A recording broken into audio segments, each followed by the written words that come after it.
अशोक खरात प्रकरणानंतर रायगडमध्येही भोंदूबाबाकडून महिलांचं शोषण सुरू असल्याचं समोर आलंय। सांताक्रूज इथल्या एका महिलेनं भोंदूबाबा विरोधामध्ये अत्याचार केल्याची तक्रार दाखल केली आहे। या प्रकरणी पोलिसांनी भोंदूबाबाला अटक केली आहे। पीडित महिला पतीच्या प्रेयसी बाबत उपाय करण्यासाठी भोंदूबाबाकडे गेली होती। यावेळी उपाय करण्याच्या बहाण्याने भोंदूबाबानं महिलेला खालापूरच्या महड इथल्या एका फार्म हाऊसवर नेलं आणि अत्याचार केला। अब्दुल रशीद उर्फ बाबाजान असं या भोंदूबाबाचं नाव असून तो नवी मुंबईतील कळंबोली इथला रहिवासी आहे। एक पीडित तरुणी होती आणि तिचं लग्न झालेलं होतं।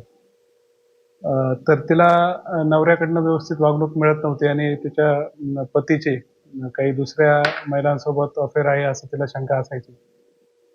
तर ती ह्या त्रासात असल्यामुळे एक अब्दुल लतीफ शेख उर्फ बाबाजान नावाचा एक बाबा व्यक्ती जो स्वतःला रिलिजियस टीचर म्हणून घेतो, त्याच्याकडे ती सल्ला घ्यायला गेली आणि सल्ला घ्यायला जात असताना त्यानं तिच्याशी विविध तिला धार्मिक कार्य सांगून तिच्यावर प्रभाव पाडला आणि एक दिवस डिसेंबर 2024 मध्ये खालापूर पोलीस स्टेशनच्या हद्दीतील एका ठिकाणी तिला घेऊन आला आणि काही धार्मिक कार्य करायचे असं सांगून तिच्यासोबत शारीरिक संबंध बळजबरीने प्रस्थापित करून तिच्यावर बलात्कार केला।